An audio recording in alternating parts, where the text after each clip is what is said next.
नमस्कार। खबरों के इस बुलेटिन में तुहाडा स्वागत है। मैं हाँ जसप्रीत सिंह। पहला पेश ने चोणवीं खबरां। केंद्रीय खेती मंत्री नरेंद्र सिंह तोमर ने कहा है कि सरकार किसानों के संपूर्ण विकास नूं यकीनी बनाउण लई हर कदम चुक रही है। भारतीय किसान यूनियन मान हरियाणा के किसानों के एक वफद ने केंद्रीय खेती मंत्री नरेंद्र सिंह तोमर नूं खेती कानूनों की हमायत बारे सौंपी चिट्ठी। हरियाणा के उप मुख्यमंत्री दुष्यंत चौटाला ने किसानी मुद्दों के मद्देनज़र रक्षा मंत्री राजनाथ सिंह, खेती मंत्री नरेंद्र सिंह तोमर ते रेलवे मंत्री पीयूष गोयल नाल कीती मुलाकात।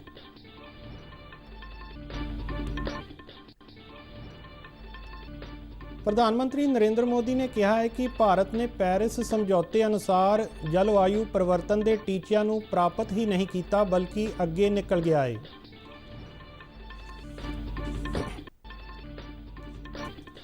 केंद्रीय सेहत मंत्री डॉक्टर हर्षवर्धन ने कहा कि आयुष्मान भारत प्रोग्राम ने 3 पड़ावी सेहत संभाल विच संपूर्ण क्रांति लियांदी है।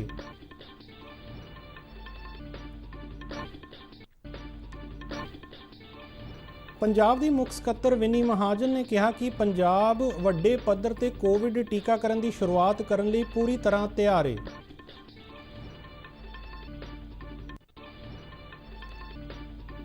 उदयपुर राजमार्ग ते होए एक सड़क हादसे दौरान 7 व्यक्तियों की मौत, कई जख्मी।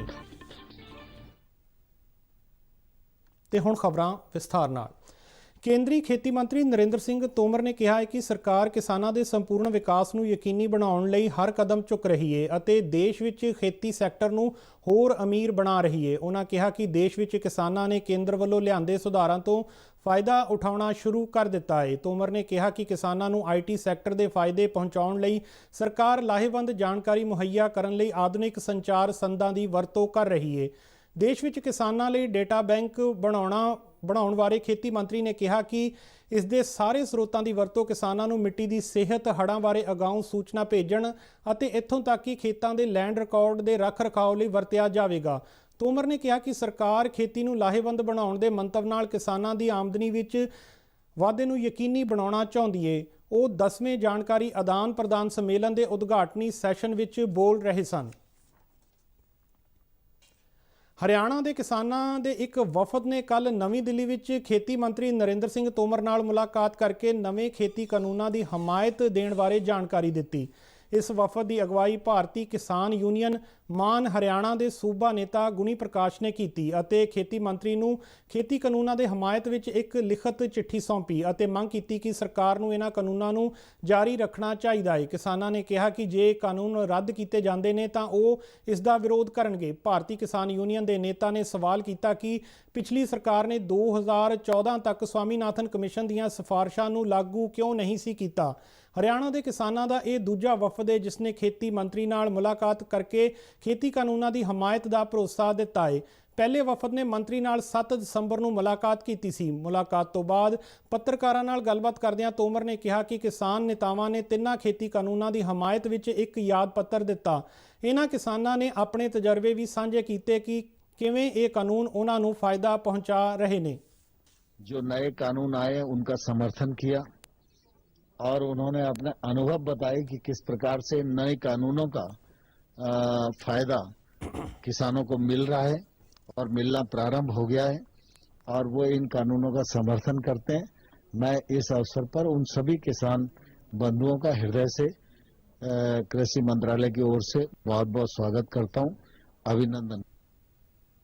हरियाणा के उप मुख्यमंत्री दुष्यंत चौटाला ने कल नवी दिल्ली विच केंद्रीय कैबिनेट के 3 सीनियर मंत्रियों रक्षा मंत्री राजनाथ सिंह, खेती मंत्री नरेंद्र सिंह तोमर अते रेलवे मंत्री पीयूष गोयल नाल मुलाकात की अते किसानी मुद्दों ते गलबात की। उन्होंने सारिਆਂ ਨੂੰ डेडलॉक खत्म करने की अपील की है। दिल्ली के बार्डर से किसानों के अंदोलन बारे उप मुख्यमंत्री दुष्यंत चौटाला ने कहा कि उन्होंने आस है कि आउंदे 24 ਤੋਂ 48 घंटिਆਂ ਵਿੱਚ इस मसले का हल निकल आएगा। उन्होंने कहा कि दोनों धिरां समझौते के हक विच ने, इसे ਲਈ ਹੁਣ तक कई बार गलबात के कई दौर होए ने। ਕੇਂਦਰੀ ਵਣਜ ਤੇ ਉਦਯੋਗ ਮੰਤਰੀ ਪਿਊਸ਼ ਗੋਇਲ ਨੇ ਫਿੱਕੀ ਨਾਲ ਸੰਬੰਧਿਤ ਸਾਰੇ ਕਾਰੋਬਾਰੀ ਆਗੂਆਂ ਅਤੇ ਵਿਦਵਾਨਾਂ ਨੂੰ ਖੇਤੀ ਕਾਨੂੰਨਾਂ ਦੇ ਫਾਇਦਿਆਂ ਬਾਰੇ ਦੱਸਣ ਦੀ ਅਪੀਲ ਕੀਤੀ ਹੈ ਕਿਉਂਕਿ ਦੇਸ਼ ਭਰ ਵਿੱਚ ਇਹ ਕਾਨੂੰਨ ਕਿਸਾਨਾਂ ਦੇ ਫਾਇਦੇ ਲਈ ਨੇ। ਨਵੀਂ ਦਿੱਲੀ ਵਿੱਚ ਫਿੱਕੀ ਦੀ ਸਾਲਾਨਾ ਕਨਵੈਨਸ਼ਨ ਨੂੰ ਸੰਬੋਧਨ ਕਰਦਿਆਂ ਗੋਇਲ ਨੇ ਕਿਹਾ ਕਿ ਇਹ ਕਾਨੂੰਨ ਪੁਰਾਣੇ ਸਿਸਟਮ ਵਿੱਚ ਕਿਸੇ ਤਬਦੀਲੀ ਤੋਂ ਬਿਨਾਂ ਹੀ ਕਿਸਾਨਾਂ ਲਈ ਵਪਾਰ, ਵਣਜ ਅਤੇ ਕਾਰੋਬਾਰ ਦੇ ਨਵੇਂ ਰਸਤੇ ਖੋਲ੍ਹਣਗੇ।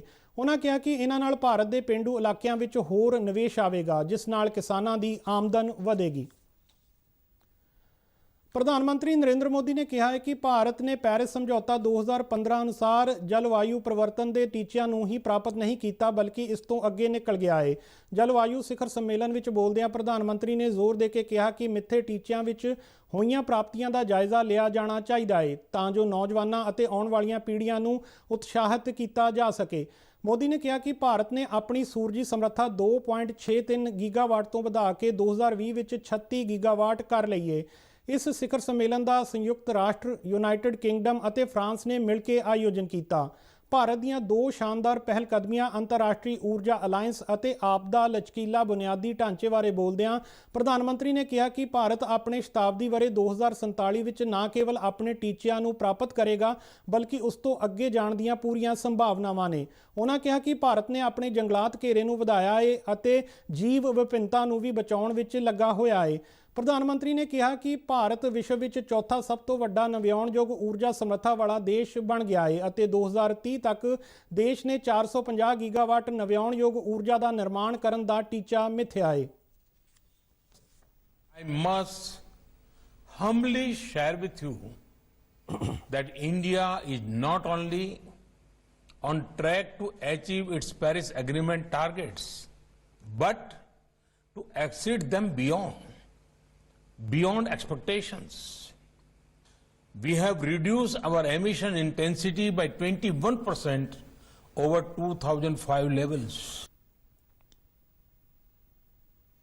ਕੇਂਦਰੀ ਸਿਹਤ ਮੰਤਰੀ ਡਾਕਟਰ ਹਰਸ਼ਵਰਧਨ ਨੇ ਕਿਹਾ ਹੈ ਕਿ ਆਯੁਸ਼ਮਾਨ ਭਾਰਤ ਪ੍ਰੋਗਰਾਮ ਨੇ ਦੇਸ਼ ਵਿੱਚ 3 ਪੜਾਵੀ ਸਿਹਤ ਸੰਭਾਲ ਵਿੱਚ ਸੰਪੂਰਨ ਕ੍ਰਾਂਤੀ ਲਿਆਂਦੀ ਹੈ।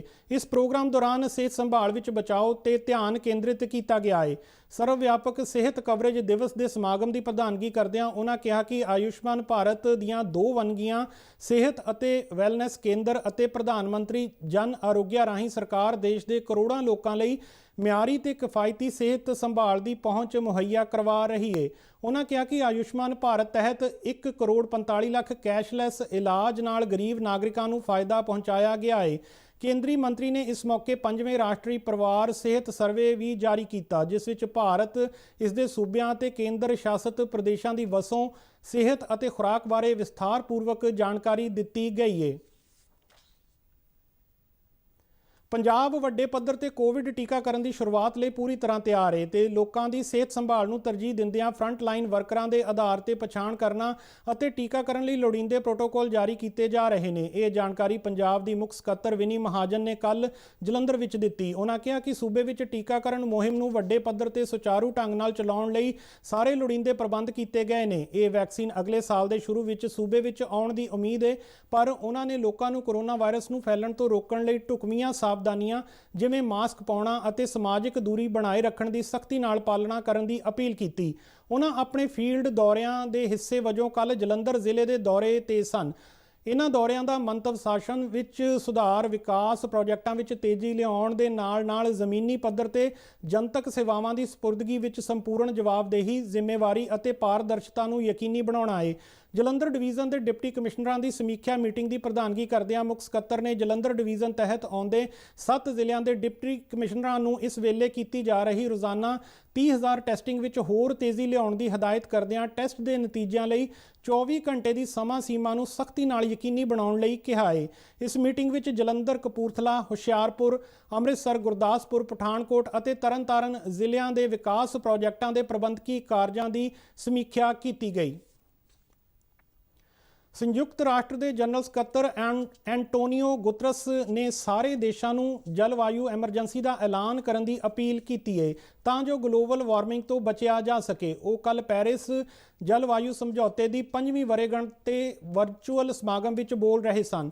ਗੁਤਰਸ ਨੇ G20 ਮੈਂਬਰ ਦੇਸ਼ਾਂ ਵੱਲੋਂ ਜੈਵਿਕ ਈਂਧਨ ਦੇ ਮੁਕਾਬਲੇ ਘੱਟ ਕਾਰਬਨ ਊਰਜਾ ਤੇ ਮਹਾਮਾਰੀ ਰਿਕਵਰੀ ਨਕਦ 50% ਤੋਂ ਜ਼ਿਆਦਾ ਖਰਚ ਕਰਨ ਦੀ ਆਲੋਚਨਾ ਕੀਤੀ ਹੈ। ਸੰਯੁਕਤ ਰਾਸ਼ਟਰ ਦੇ ਜਨਰਲ ਸਕੱਤਰ ਨੇ ਕਿਹਾ ਕਿ 38 ਦੇਸ਼ ਪਹਿਲਾਂ ਹੀ ਜਲਵਾਯੂ ਐਮਰਜੈਂਸੀ ਦਾ ਐਲਾਨ ਕਰ ਚੁੱਕੇ ਨੇ ਅਤੇ ਉਹਨਾਂ ਨੇ ਵਿਸ਼ਵ ਵਿਆਪੀ ਨੇਤਾਵਾਂ ਨੂੰ ਹੁਣ ਅਜਿਹਾ ਕਰਨ ਲਈ ਕਿਹਾ ਹੈ। ਸੰਯੁਕਤ ਰਾਸ਼ਟਰ, ਬ੍ਰਿਟਨ ਅਤੇ ਫਰਾਂਸ ਦੁਆਰਾ ਆਯੋਜਿਤ ਇਸ ਵਰਚੁਅਲ ਸਮਾਗਮ ਵਿੱਚ 70 ਤੋਂ ਵੱਧ ਵਿਸ਼ਵ ਨੇਤਾ ਹਿੱਸਾ ਲੈ ਰਹੇ ਨੇ। ਇਸ ਦੇ ਨਾਲ ਹੀ ਖਬਰਾਂ ਦਾ ਇਹ ਬੁਲੇਟਿਨ ਖਤਮ ਹੁੰਦਾ ਹੈ। ਆਗਿਆ ਦਿਓ। ਨਮਸਕਾਰ।